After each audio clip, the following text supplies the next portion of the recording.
tôi say được tao cái này từ trong ngày nắng chiều và này nhóm tây ba mà bị xả tao đi miền cà cà na miền mặt tê lao đi sạch cô quay bột cô cà khiêu rớt rồi bạn chờ này tao ở lấy trong tao chua được óc nè vòng nói nhưng chập đam liền sạch cô nó là việc sạch sấn tập nhớ chập đam liền mà lại ui nè sạch cô ôm mình tên làm cái hôm á nè ôi sạch cô mình tên thì nón xanh đi làm cái hôm mình nhiều món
ở lời nó nhâm chập đam sổ ca khát ná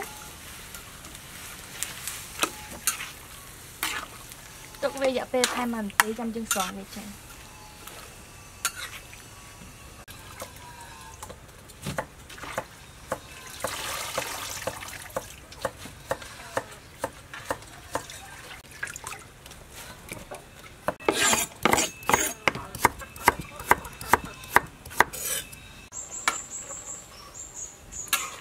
tòm tiết nhông xoắn về thèm này không cạnh chứ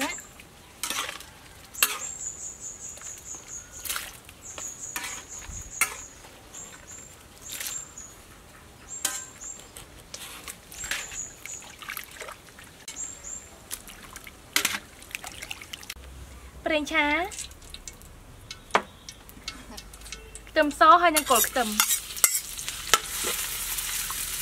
linh bị ở ngối tạch trái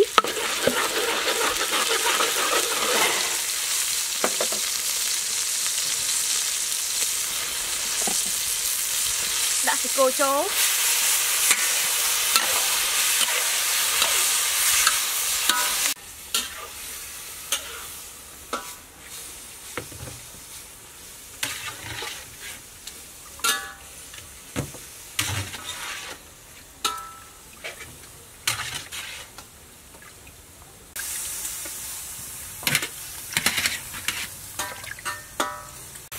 âm bal masak sop phở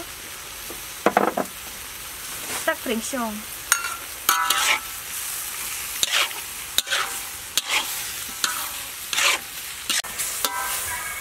cà rốt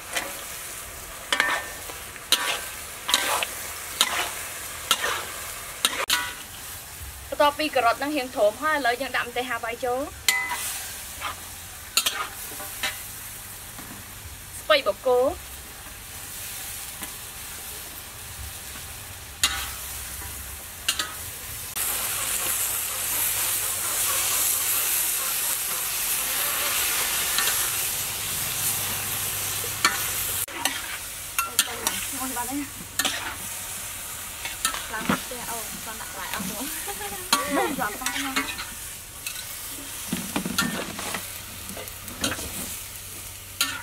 tòm tía những đạm ca cận nạt đa số mình nắng đã trâu máu hai cái thùng tới trăm trạng anh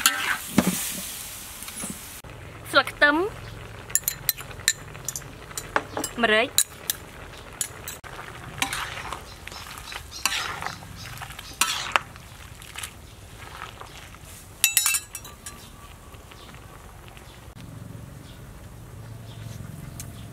là mồm sáng anh tỏ chập đạp vô YouTube luôn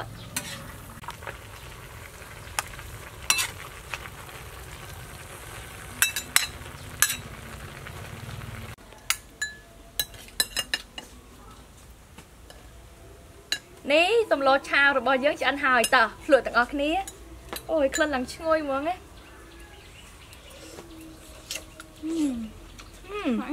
nên chuyện một cần châu mưa lại làm tôm